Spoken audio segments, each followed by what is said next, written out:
The rules of a period film have been completely broken, and that goes for the costume as well. You can define an awful lot through what you look like in film. You look as lovely as ever, Princess Kitty. I'm really excited about looking at a period film that's not done in the same way, that's a non-naturalistic visual feast.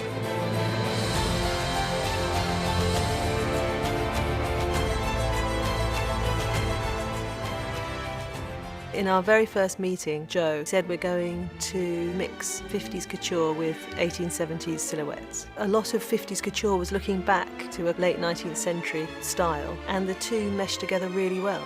That's been very liberating, style-wise, for all of us. We're paying homage to 1873 and to 1950. Jacqueline is the most astounding costume designer. She has an absolute understanding of style and period and fabric, but also an understanding of character that is really rare.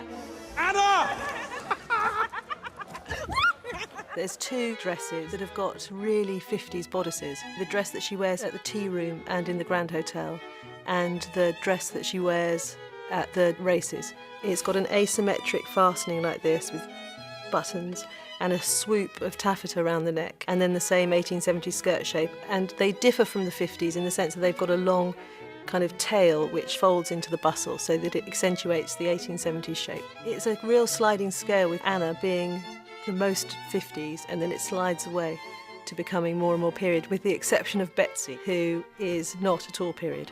You didn't come to my dinner? In talks with Jacqueline, the costume designer, and we decided that she could be a bit exotic. So I thought geisha was quite an interesting theme to go down. Your husband is a saint, and we must all cherish him for Russia's sake. The first discussions in wardrobe when you're putting any character together is the most rewarding. Jude latched onto the idea that the simpler your costume and the less detail and the less there is on it signifies that you have greater power. He wanted to remove all of the details and have a completely plain tunic, and we played on that idea again with his dressing gown and nightshirt at home. Jacqueline's fantastic because she already has her ideas of the character, but she also likes to know what you think. In my opinion, Karenina is a fool, and Anna is the best of us. This little thing for me was something that was quite telling of my character, because there is a slightly spiky element to her that represents that.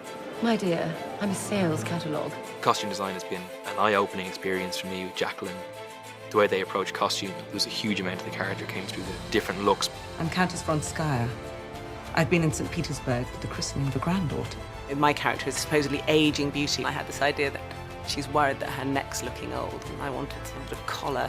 And then Jacqueline, she gave me this fantastic creation. Count Vronsky. Yes? These are rich, good-looking cavalry officers. Nothing better to do than make love to pretty women. We gathered together all the images of Russian uniforms that were correct for the date. Joe was very specific about whites. We had to find pure whites rather than creams. Dance with me. Having me in this black costume and Aaron in this white one, entwining hands and everything, it suddenly became this yin and yang thing, which is what makes it so interesting. The more and more stylised it became, the more I thought that the 50s styling fit in.